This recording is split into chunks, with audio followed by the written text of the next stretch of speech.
So the question here is, a silicon NMOS uses an aluminum gate having Na is equal to 10 to the power 15 centimeter raised to minus 3, oxide thickness is equal to 10 nanometer, W by L ratio is equal to 10, threshold voltage Vt is equal to 1 volt and mu n is equal to 800 centimeter square per volt second full stop.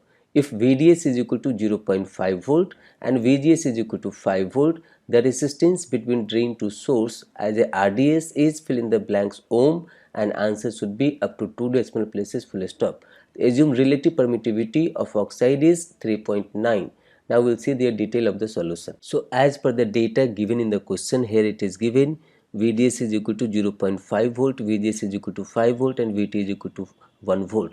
So this indicates that as per this value given, this indicates that this VDS is lesser than VGS minus VT. यहाँ पर VDS क्या है 0.5 volt.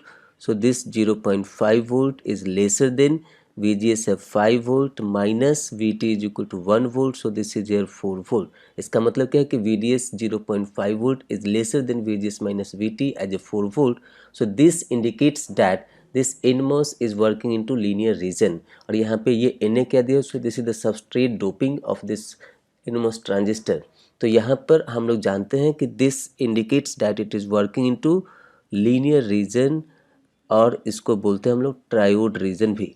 सो इसको triode region भी बोलते हैं. तो इस रीजन में एज पर द क्वेश्चन हमको निकालना है ड्रेन टू सोर्स के बीच में रेसिस्टेंस. सो जैसे कि डिफिनीशन होता है रेसिस्टेंस का, this RDS is defined here as a change in VDS with respect to change in ID at given VGS. So this VGS should be constant here. So यहाँ पर सबसे पहले हम लोग ये linear region में ID के equation को लिखेंगे. So this we can say it here, in the linear region this ID is equal to mu n COX W by L into VGS minus Vt into VDS minus VDS square by 2. So let's say this as a equation number 1. पहले हम लोग इसको differentiate करेंगे ID को. This ID should be differentiated with respect to VDS by keeping VGS constant. तो हम लोग क्या उसको लिख सकते हैं, so this mu n COX W by L is the constant parameter at the given temperature for the device.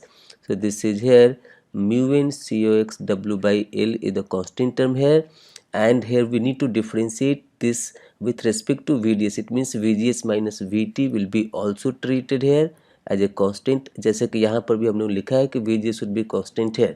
So VDS का differentiation हो जाएगा 1 minus VDS square का differentiation हो जाएगा 2 VDS. So 2 will get cancelled. So we will get it here as a VDS. So let's say this as a equation number 2. यहाँ पर जैसे कि definition है RDS का. So if we will invert this equation number 2, then we will get it here change in VDS with respect to ID. तो यहाँ पर हम लोग इसको लिख सकते हैं 1 by del ID by del VDS, और इसको हम लोग लिख सकते हैं 1 by mu n COX W by L into VGS minus VT minus VDS. तो यहाँ पर ये सारे वैल्यू को सब्स्टिट्यूट करेंगे. यहाँ पे मोबिलिटी दिया हुआ है 800, फिर आपको VDS मालूम है 0.5 वोल्ट, VGS मालूम है 5 वोल्ट. सो जब सारे वैल्यू को सब्स्टिट्यूट करेंगे यहाँ पर, so this we can write it here 1 by mu n is 800. So we can substitute here as 800 into COX क्या होता है, capacitance per unit area.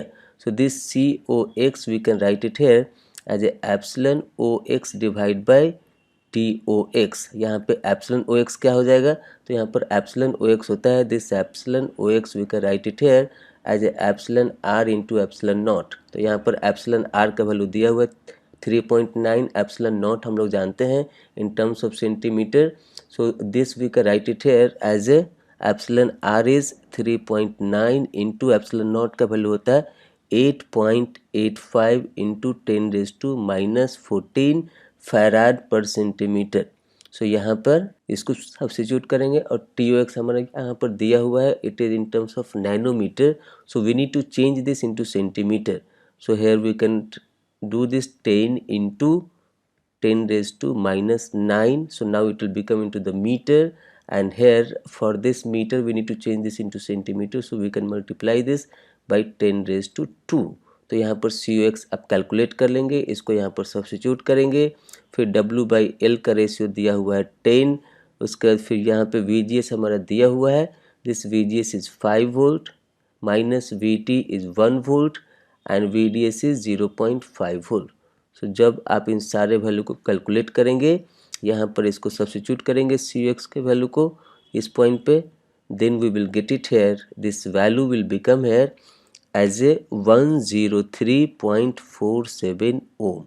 So we got it here, this RDS is having the value of 103.47 ohm। यहाँ पर आपको care क्या करना है, आपको केयर करना है कैलकुलेशन का और ये यूनिट्स का, क्योंकि यहाँ पर यूनिट है हमारा नैनोमीटर में, इसको सेंटीमीटर में लेना होता है to make the uniformity of the unit. उसके बाद फिर W/L रेशियो तो यूनिट लेस होता है, VT हमारा वोल्ट में है, सो बाकी सारी चीज़ वैल्यू को μN हमारा सेंटीमीटर स्क्वायर में है। सो यहाँ पर भी आपको ये चीज़ को केयर करना है कि एप्सिलॉन नॉट का वैल्यू आपको सब्स्टिट्यूट करना है 8.85 into 10⁻14 in terms of farad per centimetre. तो उसके हिसाब से जब आप सब्स्टिट्यूट करेंगे तो आपको ये वैल्यू निकल के आएगा। So as like this question had mention that this is NAT type of the question, so we need to fit the numerical value. So numerical value for this one is 103.47। यहाँ पर आपको unit दिया हुआ है as a Om.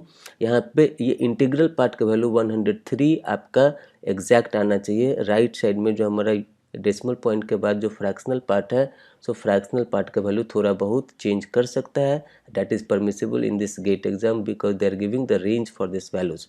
So as per that now we can say that the final answer for this question is 103.47, and by this way this is the end of the explanation for this question.